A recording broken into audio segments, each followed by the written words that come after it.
nominating this site and suggesting that the sculpture would be appropriate here. My thinking at the time was that this kiosk could be relocated either over to the SunTrust Bank Plaza, out of the way of the farmers market, or over to Unity Park. We found out we got selected as a site, and not long after that we found out that the bank wouldn't take the kiosk, would not accept it, and we found out that the kiosk is basically unrelocatable. It's poured concrete, it's one piece, ain't going anywhere. So, so this put us kind of in the situation we've been in for the past, call it month or so, that it went from being a both to an either or. What? That didn't maintain it, that did not. I'm not responsible for that kiosk, Carolyn. You were at the time. Absolutely not. There was claimed nothing. That you were. Prove it to me. I took upon my endeavor as being a citizen up here for 30 years to do my help. Why didn't you do something? You were the head of the business association. That's exactly right. When I was an ANC That's commissioner. right. I asked permission to have part of one wall of the kiosk be used for ANC and other government-related things. You refused. Now, you seem to feel that you were in charge. It's that simple. Sort of feel, we all feel we're in charge, but very few people did anything about it. So this is what we've come to.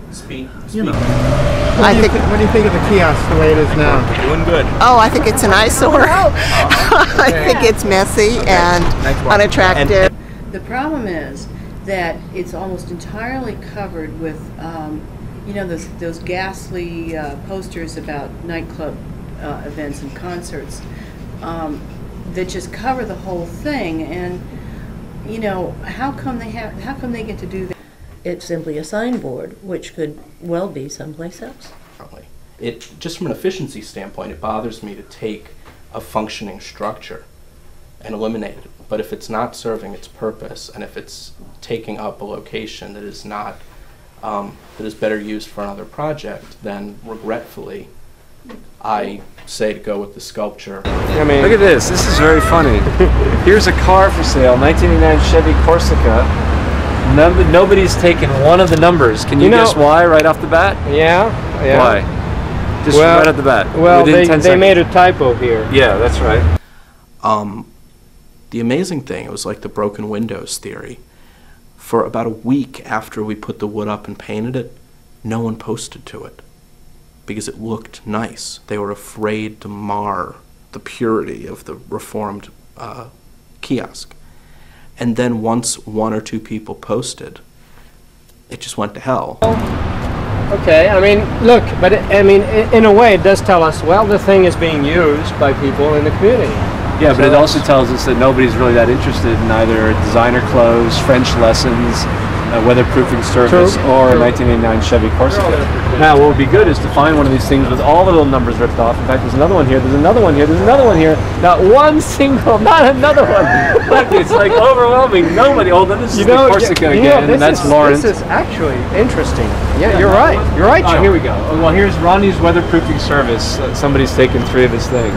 No, but maybe he did. Now here's a good one. Here's one in Spanish. This is a very good proof that this thing is very necessary. Somebody wants to pay $50 to second graders. So, you know, this is all gone. So if you have a second grader, you can make some money.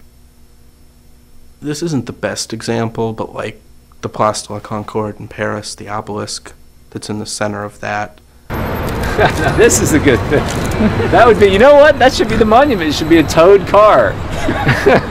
You know, they should have like a you know, Ace's towing service with, like, you know, 3 cars all festooned together, chains being dragged out. You know, that'd be great. 3 boxes. The thing that came to mind when you asked that was a stay bill by Calder, or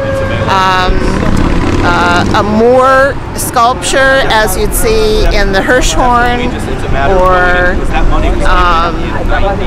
you know, it doesn't have to be representational. What kind of monument I wanted there, and I said, well, you know, if anything, something that reflects diversity. Maybe, you know, I thought I volunteered meshing different materials in a sculpture. But since you're an art consultant, maybe you can give us your thoughts on that. Well, my diversity would be the Jamaican dope dealer, the Ethiopian, you know, mafiosi guy, you know, and panhandler. How about that? You know, the 3 of them all together, all stooping over to, you know, wipe the same dog shit off their shoes. That'll be my drawing number 4.